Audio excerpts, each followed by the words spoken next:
Okay, folks, welcome back to Network to Net Worth, the podcast where we dive deep into the transformational powers of human connection. I'm Guy Dunn, and today's episode is going to hit a little different. We are talking to one of the top, um, we're talking to a man who went from his home foreclosed, his car repossessed, with a credit score under 500 to building a 9-figure real estate empire. But here's what makes his story special. He didn't do it with luck. He did it with accountability. He did it with discipline and strategic relationships that changed the trajectory of his entire life. Todd Pultz is a self-made entrepreneur, motivational speaker, and the powerhouse behind Maxed Out brand. Through his Trailer Park to Triumph movement and his Maxed Out podcast, Todd has inspired thousands by sharing his raw, unfiltered journey from poverty in Dayton, Ohio, to building multiple successful businesses that provide housing and opportunities to others. This is a conversation about what happens when you stop making excuses, start building real relationships, and embrace the networks that can lift you out of rock bottom. Please welcome to our network to Net Worth, Todd Pultz. Hey, Todd, how you doing, man? I'm good. Guy, what's up, dude? You doing all I right? am doing great, man, even though it's super cold here. But, that's the winter. What can you do? Um, Yeah, man. Here's the deal. I wear short sleeve. It's -7 degrees in Dayton, Ohio right now. That's where I'm at. I'm sitting here in my warm studio, but I wear short sleeves. But do you know why I do Tell that? me. When I was in law enforcement, I had a training officer many, many years ago. And the first cold storm that we had, he said, Todd, he's like, we gotta go direct some traffic. We get out, it's freezing, I'm shivering. And I put my coat on, and he came and he was an old guy, man. Like he ripped my coat off of him, he threw it in the trunk, and I said, what are you doing, bro? He said, don't you ever put that coat on around me again. And I said, that's kind of what coats are for. But he said, listen, if you put that on right now when it's 15 degrees out and it warms you up, what are you going to do when it's 5 degrees out? He said, when you get to the point to where you can no longer stand it mentally, that's when you put your coat on. And still to this day, I don't wear a coat. Like -7, I don't wear a coat. But when it's really, really bad, or if I'm like going to be out for a long time, then I put a coat on. It actually warms me up. Has nothing to do with your podcast, but I figured you'd want to, you know, share how to stay warm No story. problem, man. Well, you're a better man than me, man, because when it's cold, I'm putting on coat and scarves and hats and everything else. All right, man. Well, let's start at the beginning. You were born and raised in poverty in Dayton, Ohio.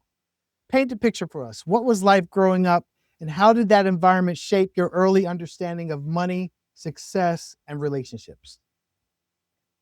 Yeah, as a young kid, man, like 0 to, let's say, 5 years old, I was actually in the projects, so subsidized projects of Dayton, Ohio. Section 8, welfare, all that stuff. My mom finished 8th grade, that was about it.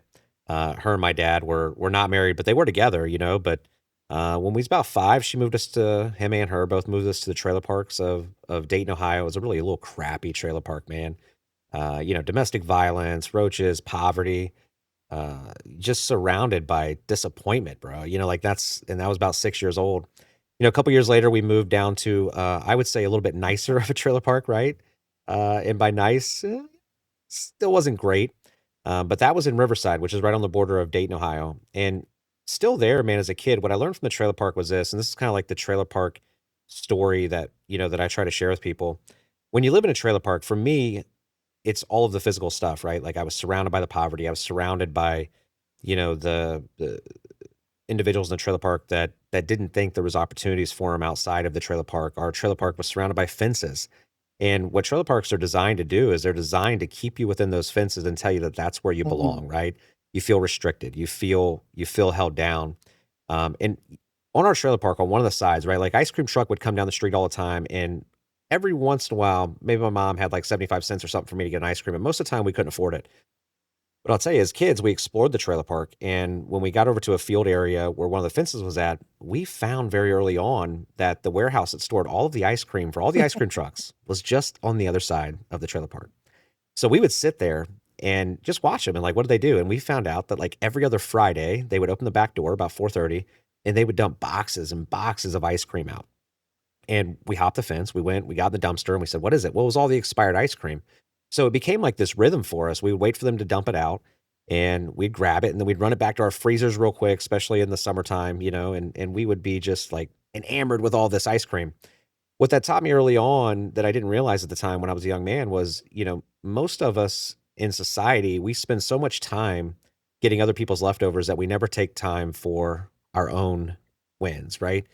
Um, and as I got through law enforcement and continued to have some, disappointments and never really figuring out the money piece, because even then when I was making good money, six figures when I was still in my law enforcement career, I was losing everything. My house being foreclosed on, my car was repossessed. And it was because I never had any financial literacy, right? And I spent a long time in my life being really pissed off at my parents. And it wasn't until, my therapist, and I know that maybe some guys watching this are like, like therapy, really? Like when you could become vulnerable enough to admit that like you need help getting through things in your life, that's when things really start excelling for you. And for me, I see a therapist all the time just to help me deal with just normal stuff that I'm going through. And I remember when she said to me one time, she's like, let's talk about it. Let's dig into your childhood. And I was telling her how mad I was at my parents that they set me up for failure, that they gave me no financial literacy. They didn't teach me how to manage a checkbook, how to properly use credit cards, how to use good debt, how to use bad debt, like just simple stuff, right? And she said, Todd, like, stop. She goes, you sound like a real idiot right now. I said, you're my therapist, man. You're supposed to make me feel good. Like, that doesn't make me feel good. You called me an idiot. And she goes, how could you possibly be pissed off at your parents when they gave you the only thing that they knew how to give you, right? She goes, it's up to you as an adult to go out and find the additional things, go out and find the additional opportunities, go out and educate yourself. And you can't be pissed off at your past. And, that really stuck with me forever. And that is around 2011. And that's when I figured out like, nobody's coming to save me. It's like, this is me. Like, it's me against the world. And I just became so obsessed and so addicted of learning about the evolution of money and how it works and how to properly deploy capital, which sucked because I didn't have any money at that time. I had like 10,000 bucks in a police retirement account. And that was all I had, I mean, I had a limousine company that I had a few years before that, and I made killer money, but I was a single dude when I had it. So we'd get done with the limousine run. I'd take all the money I made. I'd be in popping bottles at clubs with all my Hmm. boys. And, so at the end of that run, I had $0 to my name, even after the limo company. And I ended up selling, all my limousines and just enough to pay off a bunch of debt. And maybe I had like 1,500 bucks left at the end of that. But 2011 was when I decided, and I didn't feel like I was smart enough to do a whole lot. Like I couldn't be an engineer. I couldn't be a doctor. I wasn't a book smart type dude, but I was street smart and I could teach myself anything. And real estate was the only thing that seemed like it made really sense to me and seemed like it was, fairly easy, right? Buy a buck, house for a buck and sell it for 100 and maybe you make something in Right. between. So that started my real estate journey and man, I never looked back. Wow. That's amazing. That's an amazing story.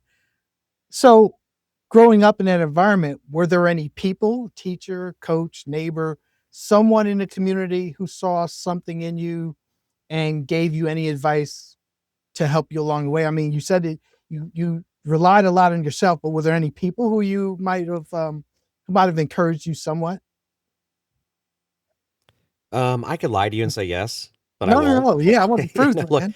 there were there were great teachers around, man, that treated me well. I played football, basketball, and baseball, right? Like I was a great athlete, and that was like my release away from, the trailer court. When I was on the basketball court, I felt unstoppable. When I was on the football field, I felt like a warrior. When I was in the baseball field, I felt like a gazelle. But right after sports, I knew I had to go right back to the trailer park. And, the environment that I grew up in the city, even after high school, a lot of my friends, went on to get into drugs and, and just go down the wrong paths and things like that. So I would say this, there are people that shape me into being a man, but not into financial place that I'm in right now, right? Like I look back now and I think about my high school coaches that were hard on me and that they taught me how to be a man. But at the time they were teaching me, I didn't know um, how to use any of that advice, right? But there wasn't anybody in my life that had any money. Like I knew nobody that had any money. Now, 2011, when I decided that I wanted to change, I did get a mentor. I didn't pay for him at that time. It was one of my best friend's dads. He had a security company. He was a retired law enforcement officer. He had some real estate stuff. And I actually took a huge pay cut. At that time I was working for Macy's, the retail store, and they traveled, I just traveled around the country interrogating people that were doing high level theft and, things like that. But he asked me to come back and run a security company. And I took like a $40,000 pay cut to come back and run a security company. That was hard for me financially, but I didn't have shit at the time anyway, so it didn't Right. matter. And I knew that I could just be a sponge and learn everything from him. He's the smartest dude. His name's John Pawlowski. Smartest entrepreneur I've ever met in my entire life that has no formal education. He runs one of the largest addiction treatment clinics now in the state of Ohio in this region. Still has security firms. I mean, he's just a phenomenal dude.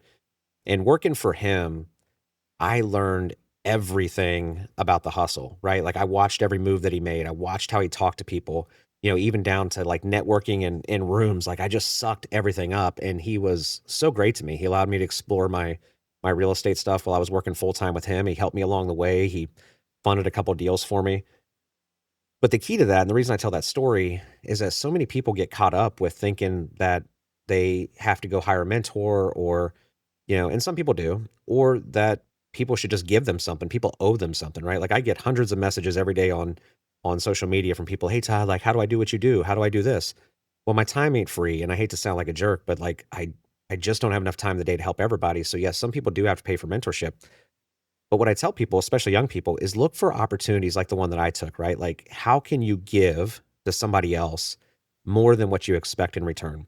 And when you're just really good to people and you find people that are doing big things in your life, there's ways to just learn from them and not have to pay them hundreds of thousands of dollars to one-on-one mentor you.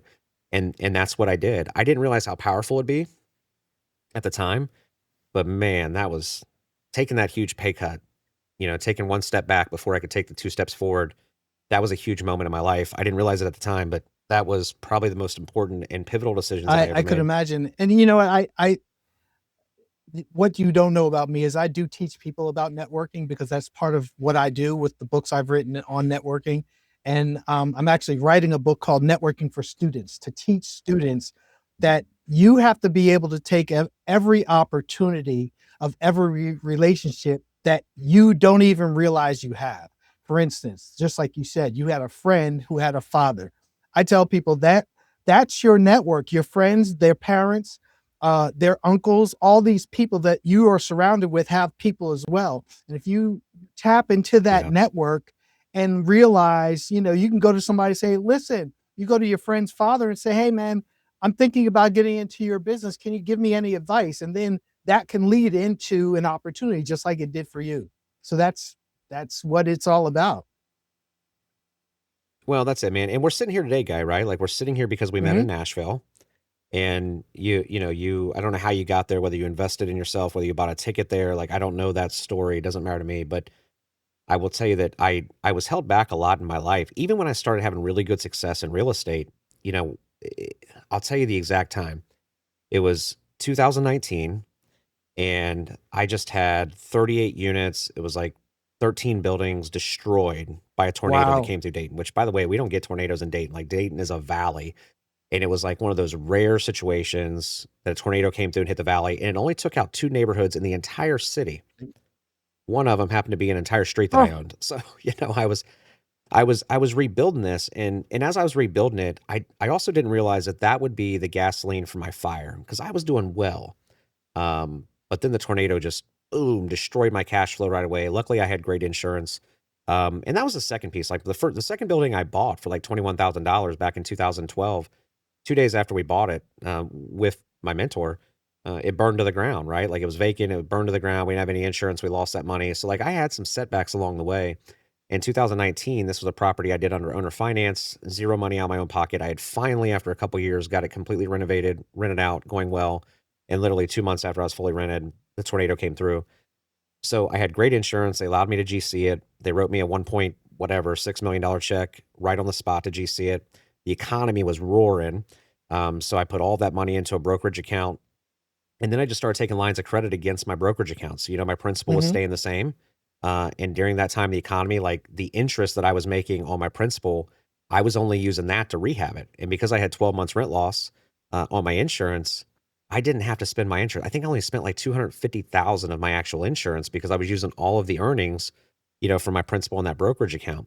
But I said to myself at that point, and by the way, that was the gasoline for my fire because not only did I save about $1 million from that insurance check, a little bit more than that, I also used that money to buy like 5 additional buildings on that street that I didn't own. There was only 7 on the street I didn't own. I bought 5 of those 7. I bought them all for like $5,000, Wow. $8,000, fixed them up, got the property completely renovated, moved people in on month 12 because I was getting rent every single month. So why would I do it sooner? And about 3 months after that, I ended up selling that property, for 1.9 million. So I made on that deal right there because of the setback, because of the tornado, I made a little over 2 million total, like profit after I paid everything off. And that was really the gasoline. But I said to myself, I feel lonely, man. Like I'm doing this by myself. I don't have anybody in my network that really does it besides my mentor. And I decided to go to my first conference. It was in Denver, Colorado, actually Aspen. It was all about real estate syndication. And I decided 2 things at that conference. Number one, that I didn't want to do syndication, even though syndication's easy. I didn't want to do it. But number 2 is that there was a whole nother world of entrepreneurs out there all across the country that all have a common mission in mind. And you know what's so great about those people that are other entrepreneurs that are trying to attempt big things? Those are never the ones that are going to pull you down. They're never the Right. haters. They're never going to be, people that are doing more than you will never talk about people below them. Like that's just how it is. And in that moment in 2019, I decided that I was going to become a phenomenal networker. And that's what I did. I just started meeting people and putting myself out there and, jumping in social media and, things like that, man. And so I would say the second biggest decision that I ever made in my investing career was to become a phenomenal networker. And even when you look at Nashville, we meet there. I'm on your podcast now, and I'll be a resource for you forever. And likewise, if I ever need something in your realm. But I don't know if you just saw, but I just announced that I'm going on the Lead with Love tour with Tim Story. Yes. Yeah. Well, Yeah. how did that happen, right? Like I was keynote on day 1 in Nashville. Tim was keynote on day 2. And by the way, it was very strategic for me to come to Nashville because I knew I wanted to be around Tim. And there was also some other connections that I wanted to make. So it cost me money to go to Nashville. Like they didn't pay me to Right. come there, right? Like a lot of stages will pay me to speak, but that one was not one of them. And I had to invest money. But from there, I developed that relationship with Tim. Not only does he mentor me now with my speaking on stage, but he also asked me to come on this Lead with Love tour, right? And that's how the power of networking really works, man. And some people they're like, oh, I ain't got time to go to a conference or I ain't got the money to go to this. Whatever. Like I'm running, I'm running an event in April. The ticket's $595. I got Tim Story coming in. I got Ruben West, who trained under Les Mhm. Brown, coming in. I have 14 speakers that are all 8, 9-figure guys. And people are complaining about a $595 ticket. Now, some people can't afford it at all. And I get that. But the other people say, it's just kind of expensive. I can't take off work. I'm like, what if you're one connection, one intentional conversation, one chance meeting away from changing your life? Is 500, Right. $600 worth it? Like to Oh, me, it I is. agree. I mean, what do you pay for education? What do you pay for any opportunity? The reality is opportunities are people. People, connections. That's why I went to Nashville. I went to go meet people who might be able to do something in my life. And this actually has kickstarted doing some my podcast. I actually had um Robin Alex on the podcast, and that was huge. I mean, he's a Yep. billionaire and he runs one of the largest CRM companies in the world. Um, and that Sure. relationship was huge. I loved it. We had a great podcast, and he's like, Guy, if you ever need anything, let me know. That's the building of relationship that makes sense, and that's what I try to get people to do. And that's why I do the podcast to show people that all these people have people in their lives who've helped them. I mean, your friend's father, you took a pay cut, but you went with him because you knew he knew something that you didn't know. I mean, it was a conscious effort to invest in your time in something that you said, I'm not doing it right now. Let me follow somebody I know who's doing something right. Right.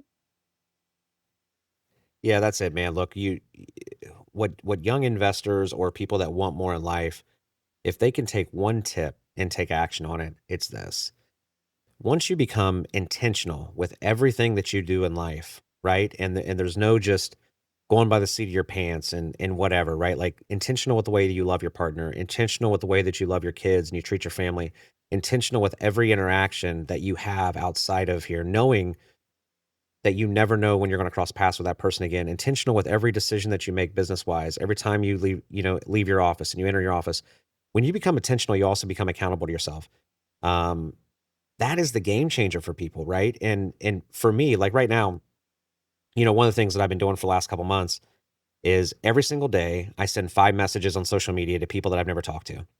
One, I want people to know that I'm a real guy and that I'm not some crazy influencer out there that's just trying to sell them courses or get them to an event. Like I'm a real person that really cares about people. But I also enjoy talking to people, right? Like you have to enjoy people. You have to, really engage with people. And what I want people to see from me when they talk to me is that when they're in that moment with me, like I'm engaged with them. I care about that conversation. And I really do want to be there in that moment. I want them to walk away feeling good, and it's just little things like that that once you become intentional with them, your entire hemisphere just blows up, like it's just the power of people, right? Like it's a giver's That's game. true. I agree, man. I you're preaching to the choir here, and that's powerful. So let me ask you. So even when you had nothing, no credit, no assets, no track record, um, obviously somebody saw potential in you, and again, your intentionality made a big difference. Um, what other than what you've already told me, what can you tell other people to say, you know, how do they look for that person who's going to show them, either show them the way or show them the opportunity? Yeah, and let's be clear, even my mentor, he didn't Mhm. show me the way, right? Like I had to be intentional with just seeing everything that he did, right? Like it wasn't like we had one-on-one sit downs or anything. So for me, what I would tell everybody is this, because I hear it all the time. Well, I don't got money to invest. I don't have blank, blank, blank. Or the most common one is, you know what? I really want to invest. I really want to start this company. I'll do it when X, X, X, X, X. Fill in the blank for the Mhm. excuse that you want. Stop making excuses. I became so addicted to just learning, right? And I remember the first property that I bought. Here's how it happened. I went to John, who was ended up being my mentor, and this is before I worked for him. Okay. This was years before I took a pay cut to come work for him. I just knew he had a little bit of money. And I said, listen, man, I got 10,000 bucks. And I know that we don't really know each other well, other than I'm, like best friends with your son. But if I can find a multifamily property in Dayton for 20,000 bucks and I put my 10,000 in, will you match mine and we buy it together? And he laughed at me. He said, if you can find a building for 20,000 bucks, Todd, that isn't about to fall down, I will match your money with you, right? That for me was a Mhm. challenge. So I then called every single listing that was out there for multifamily in Dayton. Now it was a completely different market. And I became addicted to my negotiation skills, right? Like, cause I had to negotiate something to get us down to that 20 grand mark. I got a lot of no's, right? I got laughed at a lot. I mean, there was, 150, $200,000 properties I was calling and I was making offers for 20,000 bucks. I didn't give a shit. I didn't All care. they can say is Like no. I just did it. Yeah, that's it. That's all I can say is no. And I just kept calling and calling and calling. And what I did was I really honed in my negotiation skills. I honed in my ability to cold call and be able to talk to people. And what I got really good at was figuring out what people's pain points were, right? Like why was an owner selling? What was the pain point? How to be creative with the deal. And ultimately, I ended up finding an owner that had bought a property on auction and then he hired a local guy to kind of partner with him a little bit. And the guy was stealing money from him. And he's like, "Look, dude," he's like, "I bought this on a whim. It seemed like a great deal. I bought it for 20,000 bucks and, I know it's worth a lot more. I just want out of this, man. It's stressing my relationship. It's causing fights with me and my wife. I'm having to track down this little local Dayton guy who." So then I said, "Well, listen, if I can solve your issue, if I can get your building stabilized right now for free and I help you get this under control, will you then sell it to me for 20, it was actually 21,000 bucks. Will you then sell it to me for 21,000? You walk away with, I think he owed maybe 19,500 on or something. Will you walk away with a couple grand? We'll pay the closing fees and call it a day." He's like, "Yes, if you can get this guy out who was squatting in the building, had all of his buddies living in there." And I said, "That's it." So, my background was law enforcement. So what did I do? I went over to the property. I'm not going to say I violated laws, even though statute of limitations are up, but I cleared out the whole freaking property for him. I got them all out. And I will tell you, none of them came back, nor did they want to come back because we left them with a very, very stern message. And we got that building cleaned out for him and ready for him to rent out. And I called him. I said, "Hey, it's done, man. I got this guy out of your life. He's no longer trying to pressure you for money, blah, blah, blah, blah. Like, you gonna sell the building for me?" And he said, "Todd, you did what you said you do. I'll sell it to you." And that's how we bought our first building. Amazing. And after that, though, um, I didn't use my mentor. I used him on the second deal. because things were going good. And then that property burned down. And then after that, I had to convince my wife that I was still doing the right thing, even though I'd spent our last 10 grand and then I burned the next Mm, 10 grand. And I just said, I got to be able to do this on my own. And I became obsessed with owner finance and creative finance. And that's what I did. So the next property I bought after that was the 37 units, zero money down, 3% interest, 30-year loan, no down payment. I think I said that. And I used rent money to refinance that. And that's become my specialty. Like I'm really good with land contracts. I'm really good with owner finance deals. One of my largest companies is a healthcare company, developmental disabilities, mental health group homes. Um, I never thought I'd be in healthcare, right? But I negotiated that deal because of a relationship that I developed with a guy that owned a building that wanted to sell a building. And I happened to figure out that he was doing developmental disability services. And I said, why don't I buy your company? And I negotiated an owner finance deal with that, $10,000 down. The company was doing 850,000 at the wow. time. And I bought 4 properties. It was 16 doors. All of his clients, his gross income was like 875,000 at the time for $300,000. And there's also 3 vans that came with it. $10,000 down, 3-year finance, 3.5% interest. I paid him off in a year, you know, but it was an owner finance deal. And everything that I do is like creative. Like, how do I bring all the pieces together and make something work? Right. Like, and if I come across something that looks like an opportunity, but I don't understand how it is, who in my life or part of my network can maybe come in, right? Like, we have a media company right now, like all in house funnels, Right. everything. Who can I bring in to make all of these things work? And that's what I've become so good at. So many people trip over opportunities and don't even realize it's an opportunity because they're too scared. Like for me, seize an opportunity, become the expert later, and that has to be I your mantra. agree.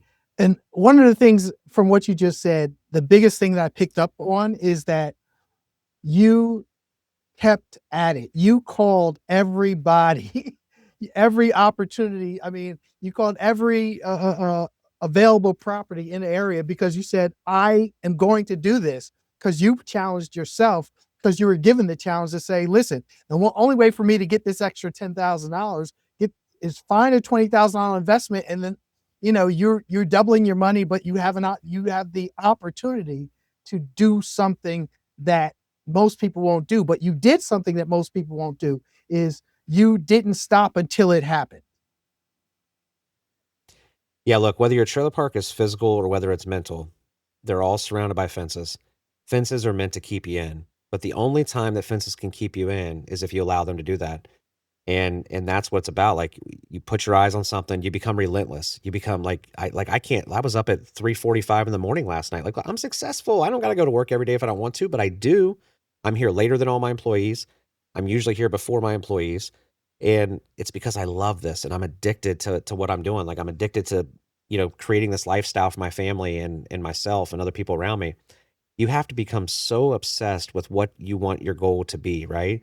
And if your dreams don't scare you, your dreams aren't big enough. But once you set those, man, you got to be a killer. You got to have this dog inside of you that nothing can stand in your way.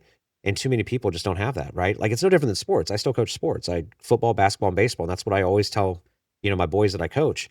I'm like, if you want to play college ball, if you want to go D1, if you want to win, if you don't want to feel like this after we lose, you got to find that dog Oh, inside of you. And if you don't have the dog inside of you, that's okay, but you got to figure out something else to do right. in life, but if you want to be successful and you want to win and you want to win on the highest levels and you want to make money and you want to get the next job promotion and you want to accomplish everything that you want in your life, if you want to drive Lambos, if you want to be on a yacht in Miami, you have to find the dog Yeah. inside of you. That's Todd. That's why I get up at 3, 4 o'clock every morning because I've been an entrepreneur all my life. That's all I know. Get up and do something. Get up and do. I do more work by 9 o'clock than most people do all day long because, like, Sure. that's my drive. I've always been that way. Um, that's you just got to find it. And finding it inside of you makes all the difference in the world.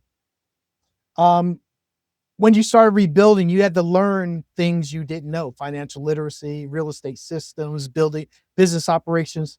Did anybody teach you, or were you just self-taught and you just said, all right, I don't know it, let me just figure it out along the way? Yeah, I taught myself, man, and what I became really, really good at, of course, when I started, we didn't have all the social media stuff. We didn't have all the educational things that were out there. It was kind of just start popping, a little bit. But what I became really good at was just learning, man, finding people that were doing more than me, finding people that were doing things better than me. And that, it took me a little bit longer to probably get there, and I probably went through a little bit more pain than some people, but I think all of that pain is what's helped me kind of create my purpose. But like now today, here's the deal. If somebody says, I don't know how to do something, I can't do something, I've never figured, like nobody's ever taught me this, like that is the biggest BS excuse that you can have in your life. There is so much free information on the internet. You have an app, ChatGPT. You say, ChatGPT, teach me how to blah, blah, Yep. blah, blah, blah. I want to start a company doing animal waste removal. Can you create me a framework for the company? Like, show me how to create an LLC. How would I structure this? What should I charge my customers? What should I do with my marketing, my advertising? It'll create you your whole company. So somebody saying they don't know how to do something is just a crazy excuse. There's so much information out there. If I would have had all that information in 2011, 2012 when I started, man, I would be on an island somewhere, never working again, you know? Now I could retire now, but at the end of the day, there's just too much free information for anybody to make an excuse to say that they don't understand. They can watch podcasts like yours and learn something, right? Like little bits along the way, and then you piece them all Right. together. And going back to what I teach is there are people out there that will give you free advice. All you gotta do is ask. Yeah, oftentimes, man. There's there's so many people that will give you free advice. And even like I'm at a point now I can't respond to everybody on my social media. It just gets flooded. But for a long time, man, I love just like somebody would send me like, "Hey, I got this going on," or blah blah blah blah. I love giving them information. I love giving them advice. Like I love being looked at as, as the expert. But there's just too much out there, man. There's too much free information. And even like last year, I've always done trainings for companies and corporations, and people have me come in and do like big trainings, but I never did motivational speaking. Okay. Nashville was actually the first time I stepped on a stage and did a very intentional Wow. And motivational talk. I'm gonna A lot of say people, before you continue, you were great, man. I mean, your story resonated with me, obviously, because I have you on my podcast, but it was authentic and it was and I most people felt the authenticity of what you said. well, I appreciate you. I appreciate you saying that. Um, it, yeah, but, I was nervous to speak because I'd never done that. I'm used to being in front of large groups, large crowds. That wasn't a struggle, but I decided that I wanted to be very intentional and be on big stages. So what have I done? I mean, yes, I'm working with Tim Story now a little bit, getting some advice on my speaking. But when I decided that I wanted to do that, every night when I would, go down to my steam shower, I have on a different top motivational speaker, a different keynote speaker in my car. I'm not listening to music. I'm listening to different speakers. I'm learning. I'm taking into like I'm hearing the stories they're telling. I'm seeing what they deliver. I'm seeing when they raise their voice, when they lower their voice, when they speed up, when they slow down, when they pause. Like I'm teaching myself by watching the people that are already doing what I want to do. And that's just the obsessive side of me that everybody should have is when you want to do something, all you got to do is watch what others are doing, right? Like it's just Right. It's not not hard. rocket science. Now some people don't have talents to do certain things, but at the end of the day, just watch what other people are doing. They're doing what you want to And there's do. enough people who are on video, they're on YouTube, they're all displaying their wares. They, in reference to their ability to speak.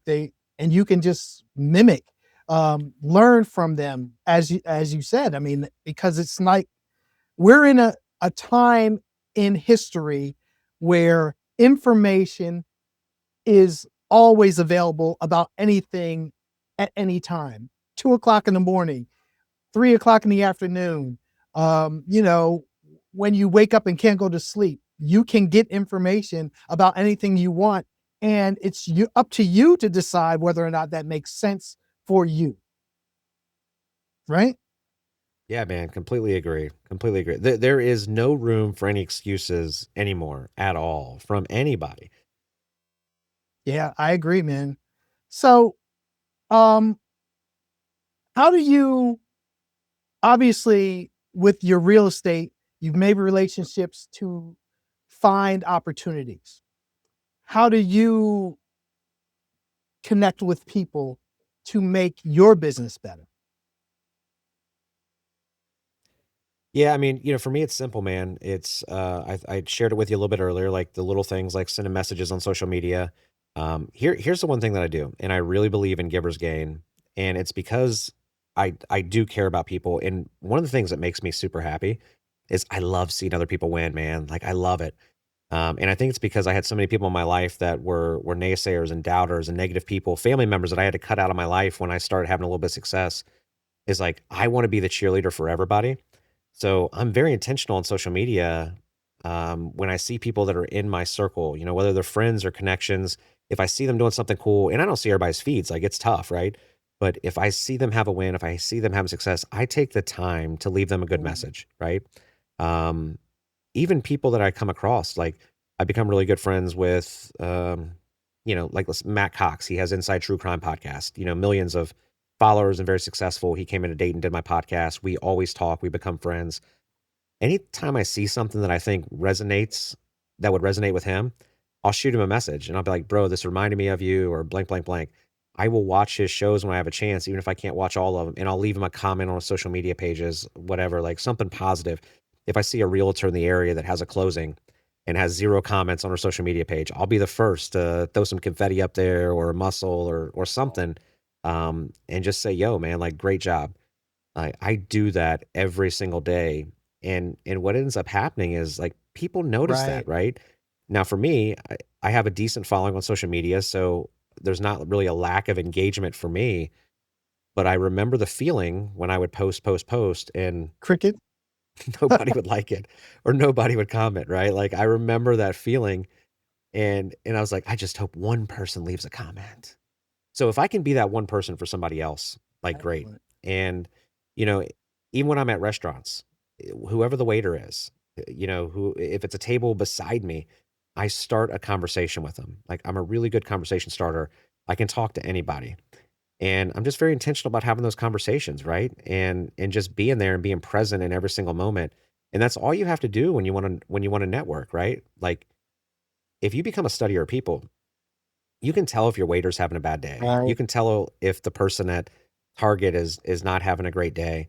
And just doing something, some type of kind gesture, right? Like, man, it goes such a long way for people. There's people that I'll get a message from that like now I'm popping up on their social media feeds and they ran into me 3, 4 years ago and I did something or I said something or I gave them, maybe it was like, the talk about their kid and they needed something for their kid. And I'm like, no, like, here's a place you can go get baseball instruction or whatever. Like, I always try to give people something. And they'll be like, hey, remember you talked to me about my kid? Oh my God, it's so great. You're doing so good. Like, how can I learn from you? That might be 3 or 4 years ago that I had that initial conversation. Like, we all plant seeds, right? And what I like to say is like we have this savings bank in our life, right? And what we have to do is we have to consistently make deposits in other people's savings banks because we never know when we might have to take a Right. withdrawal, right? And at the end of our life, if everybody's emotional tanks are completely filled with the deposits that we've made in there and we've never had to take a withdrawal, to me, that's a really Oh, impactful for legacy. sure. Definitely. So can let's talk about your business, Maxed Out. You now oversee the Maxed Out brand, property management firms, investment companies, community impact ventures.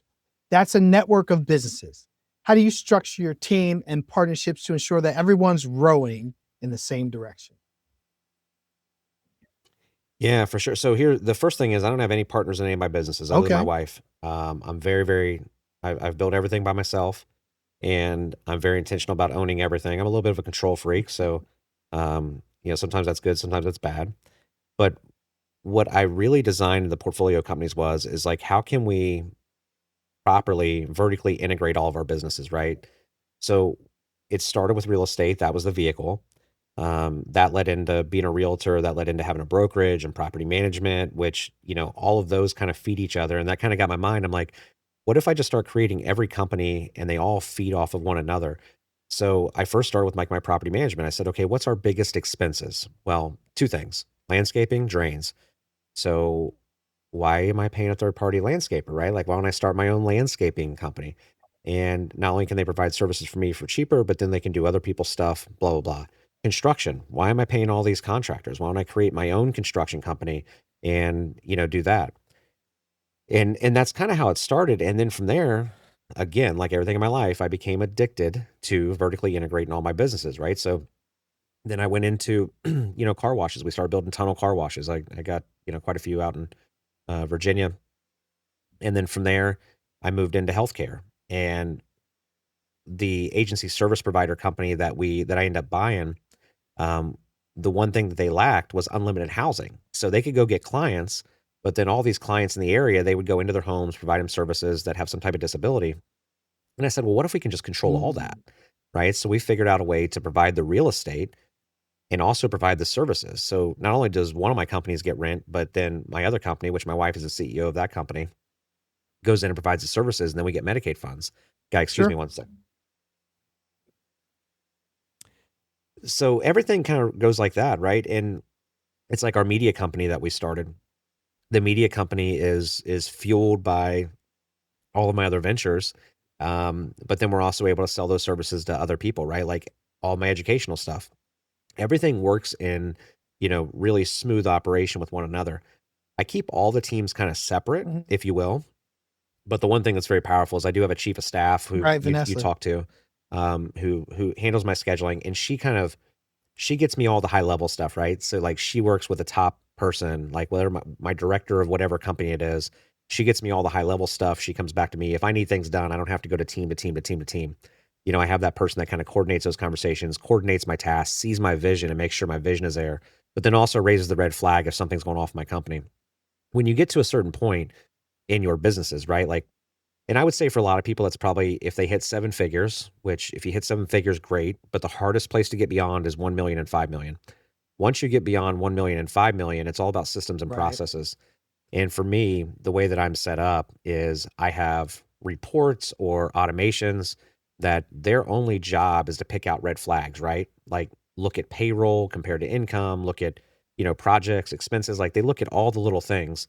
And then all I'm getting is the high level red flag stuff that I can jump in. From there, I have to trust that my teams have been trained properly and that they're going to, live out my vision. But you have to have great people, right? The people that you hire are phenomenal. And a lot of people get caught up with, well, I can't afford to pay somebody X amount of dollars. So they hire a bunch of low level people to start off with. That's probably the worst decision you can make in any company, right?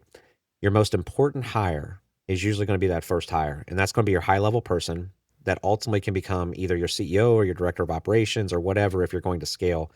And that might be a six-figure person. That might be somebody that's, 60, 70, $80,000 to start off with, and they might cause you not to make a lot of money. But if you want to scale and you want to grow, you have to bring in top Right. talent. And that is the only way that's the only way you're going to be able to get to no level. And next to that, you have to have phenomenal systems and operating mechanisms. Like you have to invest in technology, things like Go High Level and all the automations that are out there. Whatever company you're in, whatever business you're building, like you have to have the technology in place that's going to support what you want to do. Otherwise, you're going to be living in hell every day that you walk into the office because you're still working off Excel sheets or doing Well, I'm whatever. a tech guy, so I know that very well.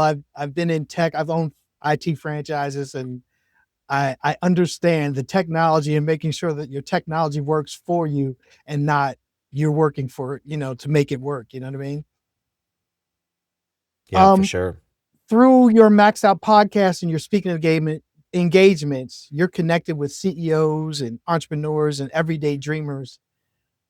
Do you face any barriers with people where they ask you um, how do they build their network like you? Yeah, I mean, that's a common question, right? Is like, how do I do Mhm. what you do? People ask me that all the time.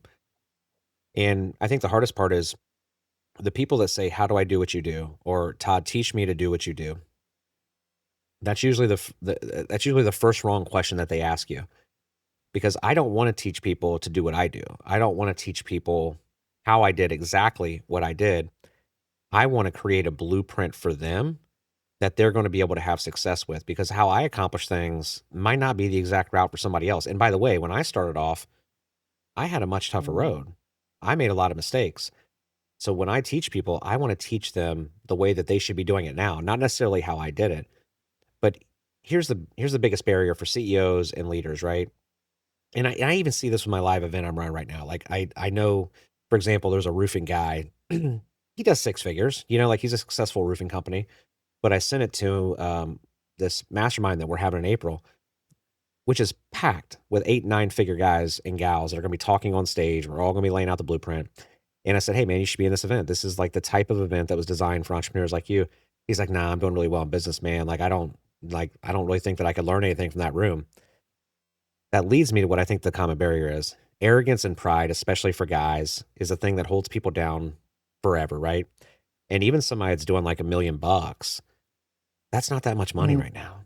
$1 million is not that much. Now, for some people, it could be. For me, I'll spend that before the end of the week. I'll actually probably spend that before tomorrow, right? So I guess it depends on what your goals are, but arrogance and pride tend to be those barriers that a lot of people can't overcome. And I say it especially to guys, that's usually their problem. Um, a- and it depends on like, are they serious? Like, do they want to learn? Right? Some people just run their mouths. Like like, I want to be like that. I want to have that car. I want to have this. I want to do that. My question is, are you willing to do What it what it takes. Yep. takes? It's yes or no. Who in your network today challenges you the most? Who are the people you surround yourself that helps you grow? Yeah, there's a couple of them. You heard me mention them on stage in Nashville, but my wife's a tough critic sometimes, because she knows that and it's kind of a catch, right? Because I'm like, I always want you to be honest with me. I want you to tell me if I'm going down a wrong path or if I'm doing blah, blah, blah. I want you to tell me if I don't look good in this suit or whatever. And man, she takes that to heart. She really does. And sometimes I'm like, you're still my wife. Like you got me nice to me. She's like, yeah, but you said you want me to be serious. And here's the bad part about speaking on stage, especially if I use her. I used her in Nashville as an example, right? And we said the other night, like I have a stylist I use, and I said, send me some different clothes, man. He's a celebrity stylist, and he sent me these green loafers. Okay, guy, I don't wear stuff like that. Like I'm an Yeah. Under Armour dude. Um, but he sent me these green loafers and like these knit tops, and I put it on, and I knew maybe I looked a little funny. And I went out, and she just dogged and roasted me, and I said, "Babe, don't make me feel bad about myself at the same time. I want you to be honest, but like, I want to try something new." It's like, "Don't you remember in Nashville, you said that you needed people like me in your life?" Like, so she uses my stuff against me, right? Like, and it makes me so mad.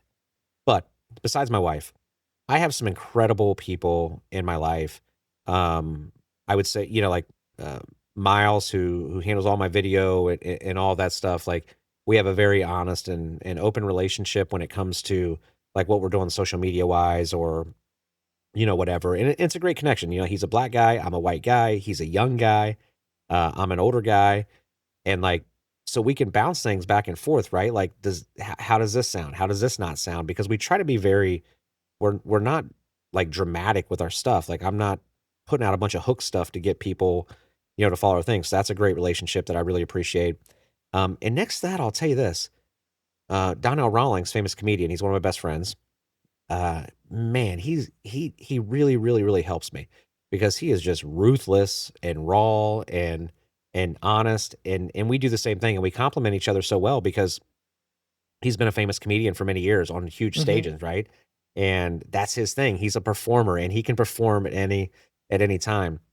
Um, but he's not always been the business guy. So, like, I'm the business guy. So our relationship really just melds so well together, because we fill in the blanks where each of us laps. And he's very, very honest. And he's from a different culture, from a different community.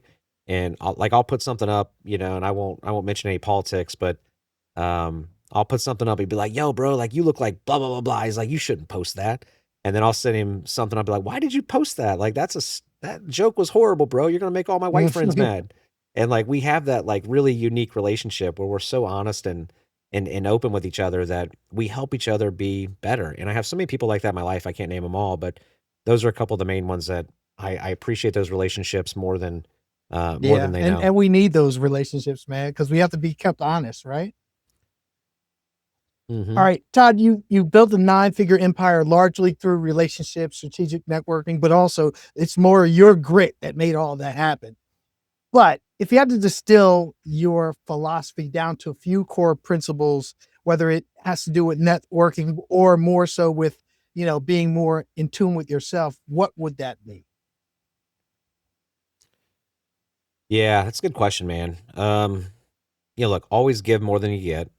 That's a huge principle.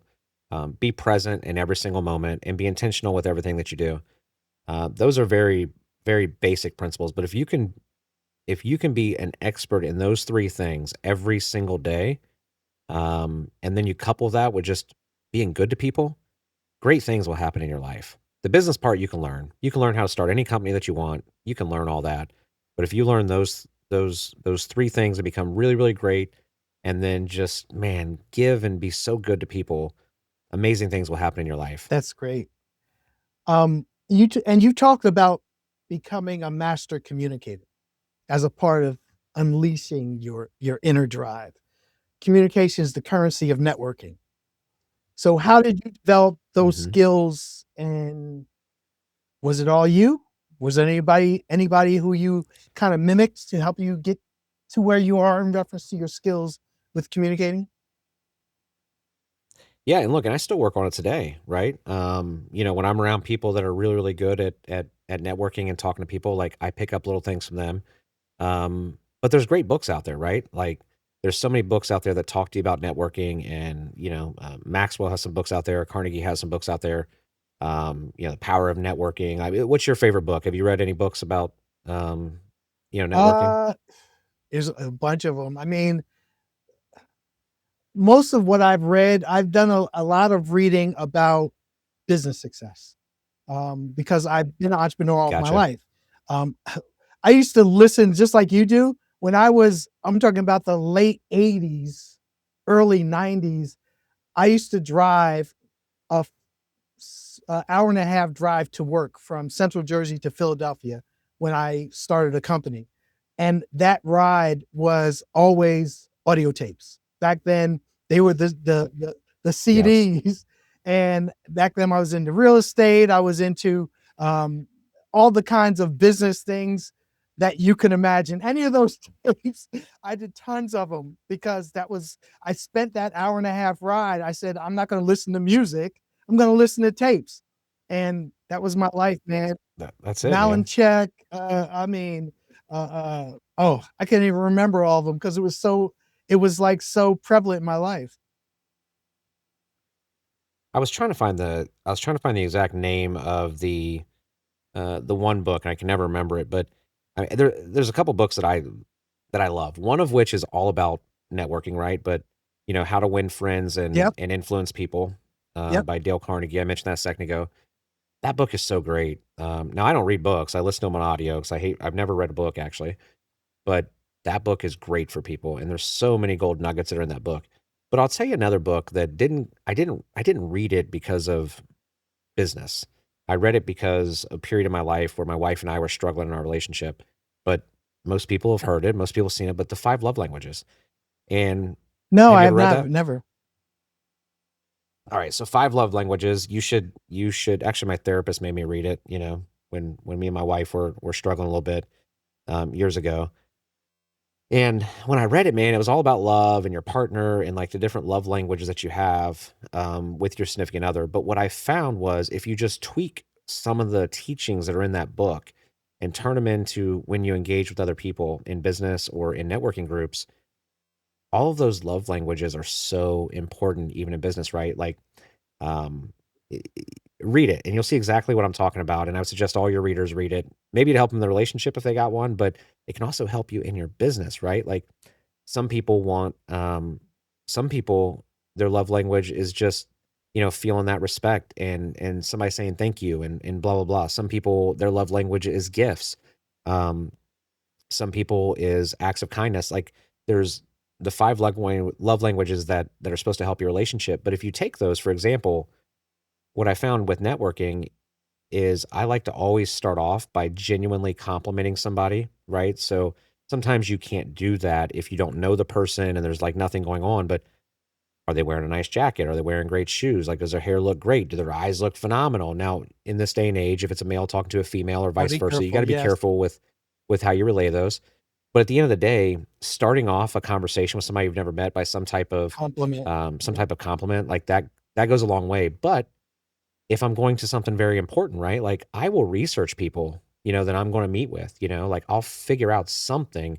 Um, like let's say like Donnell, right? When we first started hanging out, Donnell Rawlings, I did research on him at the beginning, and I found little things that I know that he enjoys in his life. Like one of the things that I found was he loved cooking. Now, you won't find that everywhere, but if you go to social media, you can find videos and you can see that he has a lot of passion about cooking. So I made some of our conversation because I also Hmm. enjoy cooking. I made parts of our conversation about cooking or whatever. But even if he was making some, this is a good example. Even if he was making something that happened to be one of my dishes that I can kill, that I can just, man, I can make it and it's so good. It's never about me. It's about that person, right? Like complimenting the way they do something or showing them that you recognize the good things that they're doing. Being able to lead conversations with that is so powerful, but figuring out what makes those people tick. Maybe their whole passion in their life is their kid with their sports games, right? So if I start a conversation tomorrow with, let's say, somebody I watch and I know that she's always posting videos of her boy playing basketball. Before we even get into a conversation, I'm like, man, I saw your post the other day with your boy. He hit that 3-pointer, man. Like, yeah, he's a Right. baller, you know? Like those are the little things that you have to do that make networking so powerful. But if you're lazy and you're not willing to learn about people, if you're not willing to notice things about people, or if you have too much pride and you're afraid to give people compliments or you're afraid to talk positively about something, networking might not Oh be yeah. your thing, but anybody can learn it. You know who's really good at it is Tim Story. Did you have a chance to talk to I Tim in didn't Nashville? talk to him other than just a passing conversation. I took a picture with him. He was obviously people were bombarding him, but he obviously is an amazing guy. Um, but I can imagine he's a huge networker and he knows how to connect. All right, I'm gonna read you a text message from him Okay. the other day, okay? You all right Yeah. with that? And this is such a great message, man. And hold on one second.